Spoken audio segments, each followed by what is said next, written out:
This is Gigi Sabat, and you're listening to the Walk With Me podcast. My guest today is Dr. Riaz. Welcome to the show.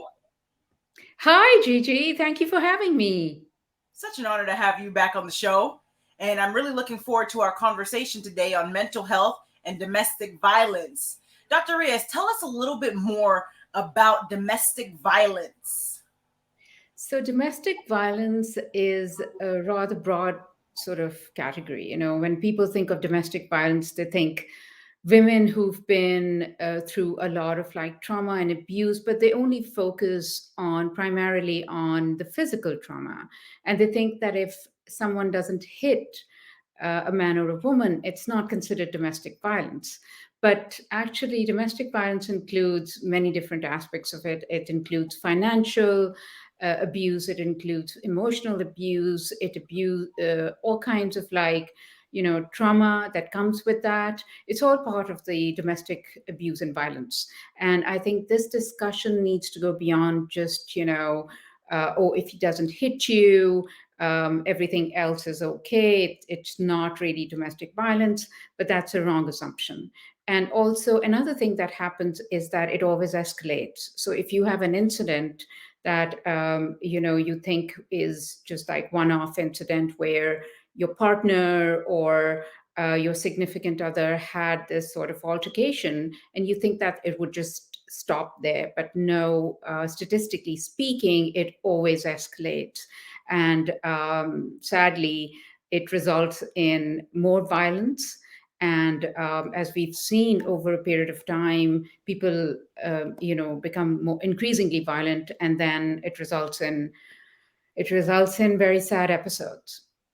That's very true. Now, how do you believe domestic violence affects someone's mental health?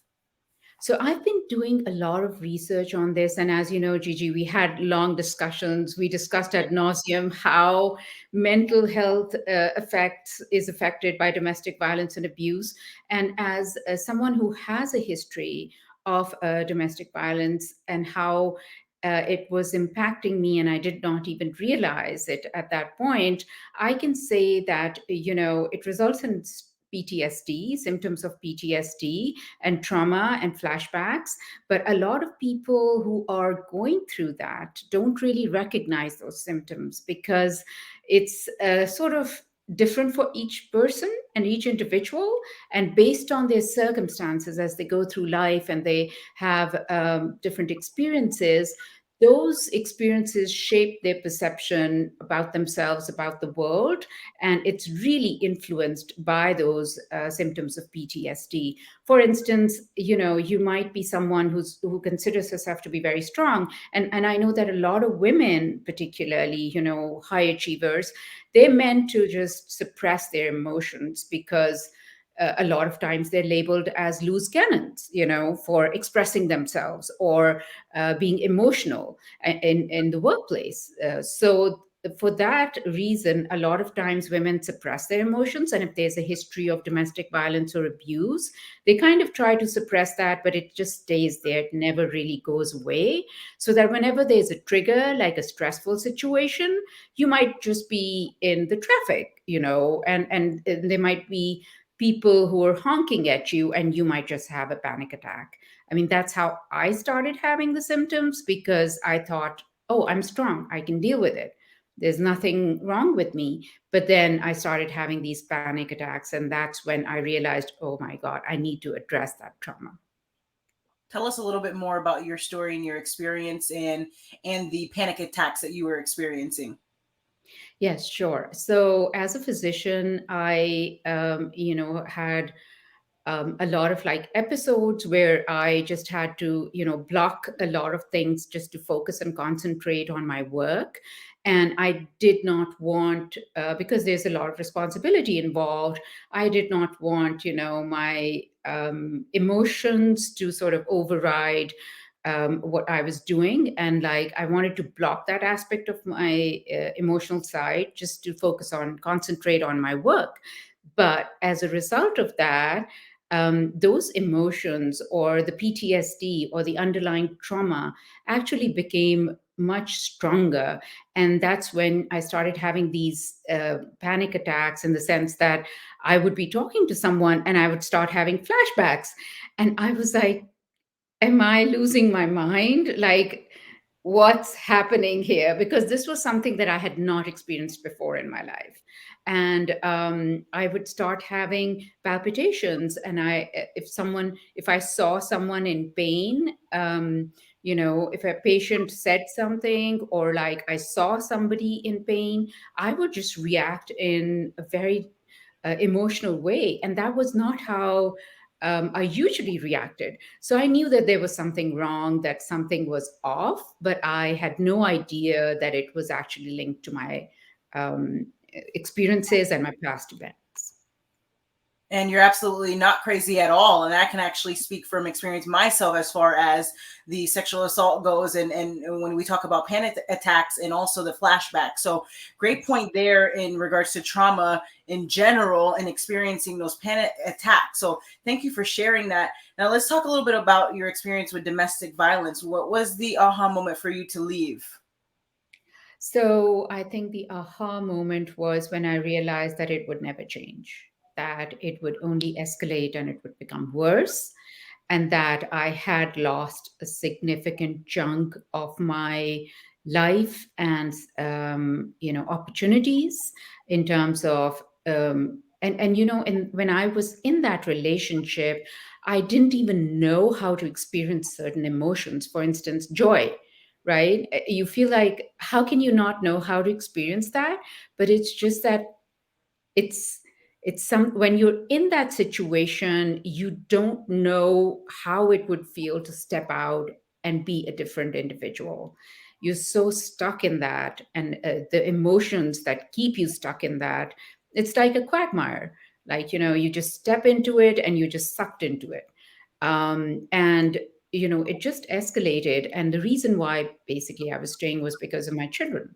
A lot of women do that, and people assume that, oh, if you're educated, then you can easily just pack up and get up and leave. But that's not how it works. There are lots of very intricate details that are involved. Family lives are intertwined. It's not always easy to just pack up and just take off. So even if you have resources, people who are educated, and domestic violence affects all aspects of life. And also, it's not just with certain, ethnicities or groups, or I would say social groups. It affects everyone. And for me, the point was that it's never going to change. That, oh my God, there was a point of deep grief and loneliness, that I had lost a lot of connections because of the shame that I was carrying with me. And I realized that that shame is not mine to carry. It's the perpetrator's shame. It's their shame to carry. I don't have to feel ashamed. I did not do this. He is responsible for it, and he should be held accountable. Very powerful. Now, you mentioned stigmas quite a bit here in regards to maybe folks thinking that this cannot happen, domestic violence cannot happen to someone with an education. Why do you believe that may be the case in our society today? I think if you look at it, women in general are very vulnerable, right? And especially women who are educated, they have to hold themselves to a certain standard, right? That is expected of them. Sadly, that is a fact, that women are held to a different standard versus men. If you look at medicine, for instance, women who are in surgery, who are in very high demanding jobs such as neurosurgery or OBGYNs, they are held to a different standard than their male physicians, or their male colleagues, because that's just how we work. That's how our workforce works. So I think women have to then conceal a lot of their vulnerabilities. And as it is, we tend to be generally a little bit more emotional in terms of like how we process our emotional side, how we express ourselves. um, And, I think that's why a lot of women feel hesitant in coming forward and talking about it. And also, there's a lot of judgment, not just from men who absolutely don't understand a lot of aspects of this, even though the awareness is growing because a lot of men suffer from domestic violence as well. But generally, statistically speaking, women are more affected by that.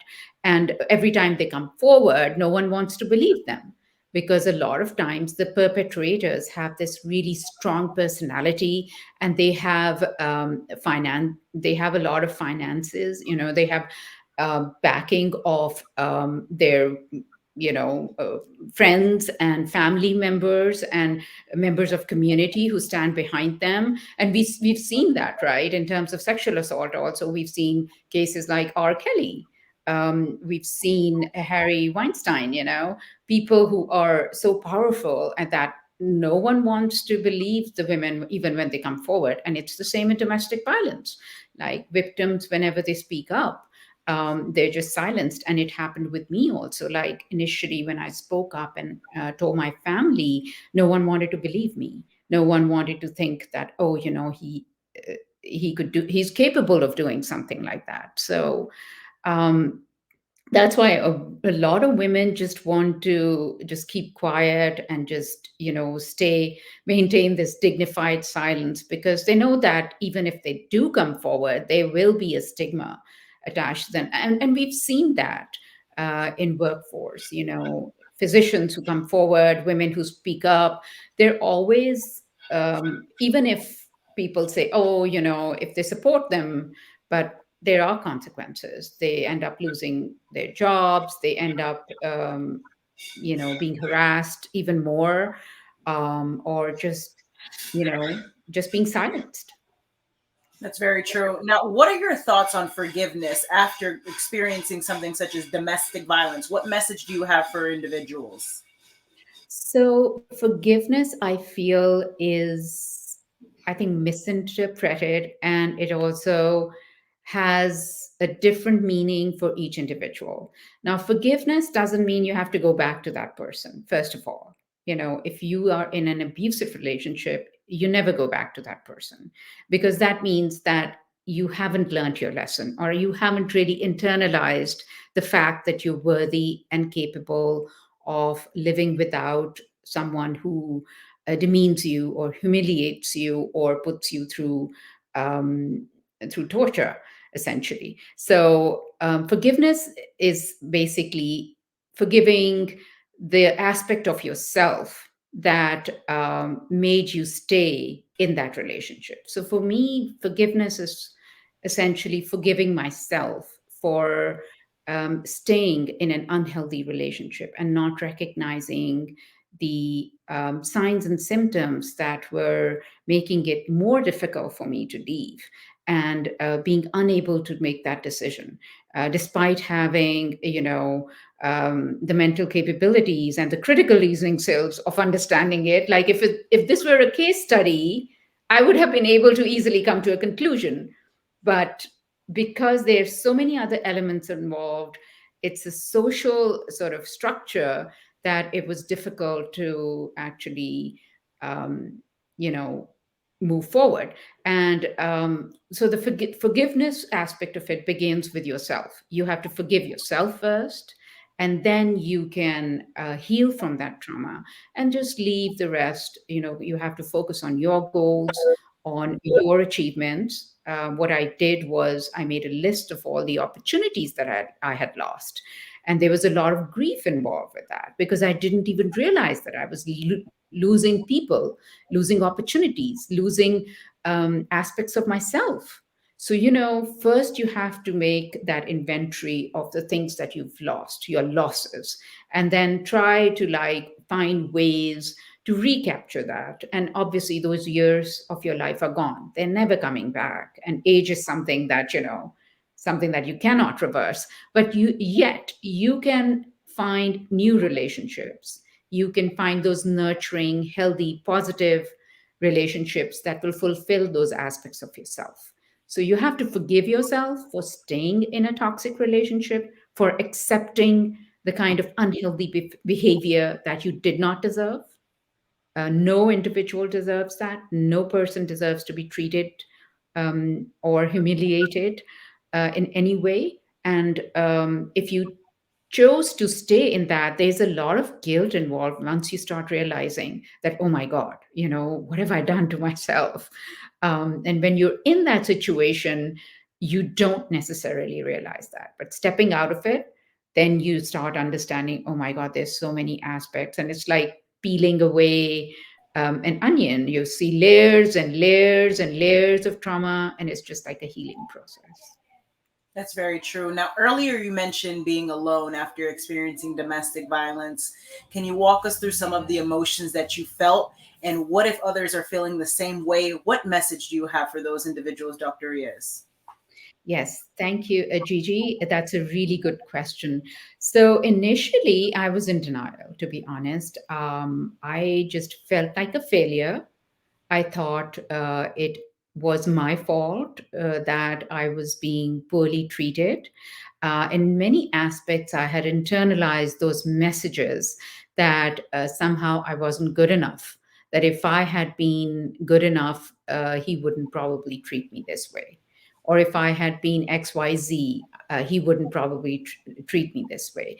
And you have a lot of messages from your childhood, right? That you sort of that play in your subconscious mind.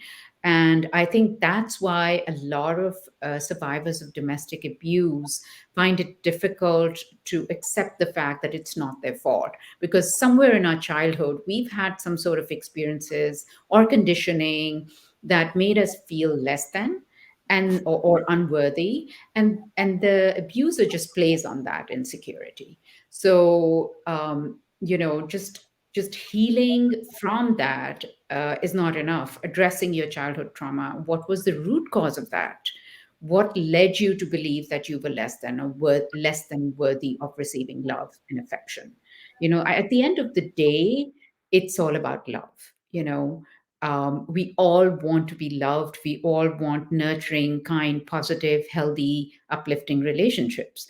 But the reason why we accept less than is because we have some aspects of ourselves related to our childhood trauma that has not been healed properly. And then we attract these people in our lives. I love it. Very powerful. Now, do you have any last words for the audience, Dr. Riaz? Yes. So I've created a PTSD mental health platform. We'll be launching that very soon. It's called Hopeline.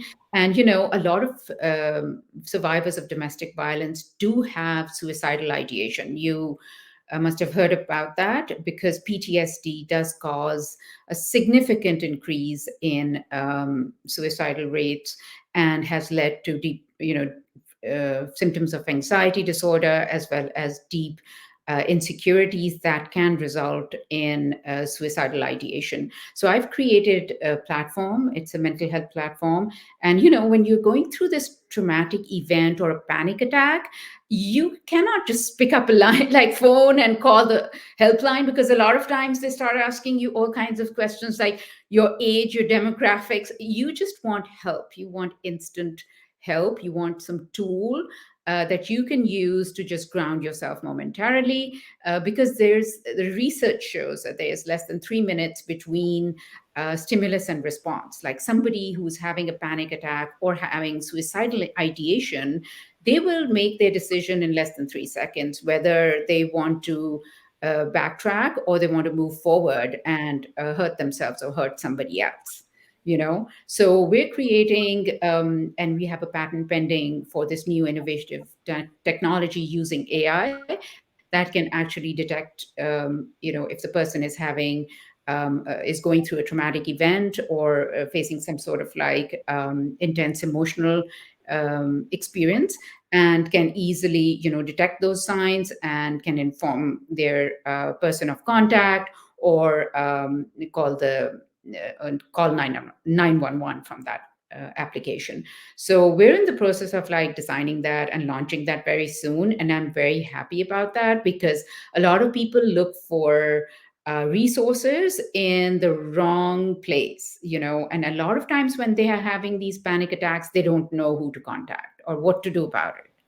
So we've compiled like all these tools and resources that you can just like, access instantly and, just ground yourself till you move forward and find some other resources. I love it. Lastly, Dr. Riaz, where are you now with your healing journey after experiencing the trauma that you did as far as domestic violence goes? So, Gigi, I have thankfully healed quite a bit. And the reason I know that is that you have to track your progress. And that's true for anyone who's had PTSD and trauma. I know I've spoken to a lot of my friends who are veterans and have similar symptoms. And it's so true that the symptoms of PTSD are almost the same. They have flashbacks, they have trouble concentrating, they tend to have panic attacks. So whenever those symptoms are you're more aware of them and you can control them and you can like pull yourself out of that situation, is when you know that you've healed, or at least you're significantly better than what you were before. I love it. Dr. Riaz, thank you for being a guest on the Walk With Me podcast. Where can the audience find you? Thank you so much. You can find me on LinkedIn. You can also find me on my website. It's called ambreenzriaz.com. And, send an email. I'd be happy to talk to you. And you can also find me, you can drop me an email. It's my email address is on LinkedIn as well. And I'd be happy to chat. I love it. And ending on a positive note here, Dr. Riaz, what's your word of the year this year? Growth, Why? exponential growth. Why? Why growth? Because I feel like I was held back in so many ways. Um, and now it's like, you have that potential energy when somebody's being held back and then you release it. So then you just grow. I love it. Mine's a serve. And absolutely amazing talk. Thank you, Dr. Riaz. I appreciate you and I look forward to our next conversation. God bless you and be safe. Thank you. And thank you for having me, Gigi.